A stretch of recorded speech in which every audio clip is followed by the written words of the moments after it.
नमस्ते। आज आपको पता चलेगा कि प्रशिक्षण के बाद मांसपेशियों में दर्द कहां से आता है। पेशेवर एथलीट और शौकिया गर्म कसरत की व्यवस्था करने के लिए इस तथ्य से परिचित हैं कि एक कठिन भार के बाद अगले दिन मांसपेशियों में दर्द होने लगता है।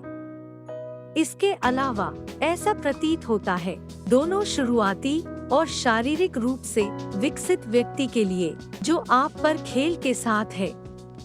हर कोई लैक्टिक एसिड को दोष देने का आदी है जो व्यायाम के बाद शरीर में उत्पन्न होता है और जिससे मांसपेशियों में ये परिचित दर्दनाक संवेदनाएं आमतौर पर प्रकट होती हैं। लैक्टिक एसिड क्या है? लैक्टिक एसिड को एहाइड्रोक्सीप्रोपियोनिक 2-हाइड्रोक्सीप्रोपेन भी कहा जाता है।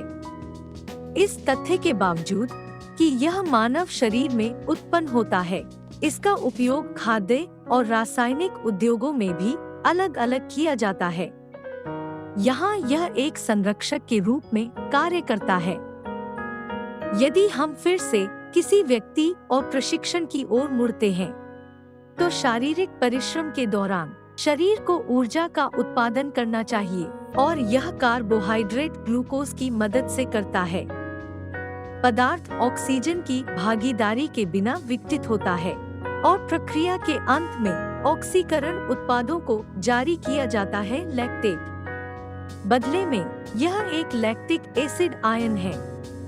कभी कभी इसका उत्पादन बहुत अधिक हो जाता है, इसलिए इसके पास मानव शरीर को छोड़ने का समय नहीं होता है। धीरे धीरे रक्त में बड़ी मात्रा में लैक्टेट जमा हो जाता है और एथलीट को अगले दिन मांसपेशियों में जलन का दर्द महसूस हो सकता है। लेकिन न केवल लैक्टिक एसिड एक व्यक्ति को जलने से होने वाली पीड़ा के लिए जिम्मेदार है। मजबूत शारीरिक परिश्रम के साथ मायोफिब्रिल जो मांसपेशियों के तंतुओं के साथ स्थित होते हैं, भी बाधित होते हैं। जब उनमें से कई होते हैं, तो मांसपेशियों में मृत ऊतक के पूरे टुकड़े बनने लगते हैं।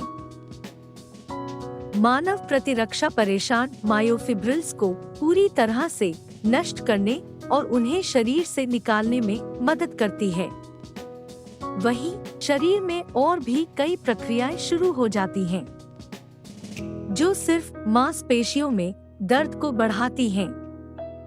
अगर जानकारी आपके लिए उपयोगी थी, तो आप चैनल को लाइक और सब्सक्राइब कर सकते हैं। जल्द ही फिर मिलेंगे।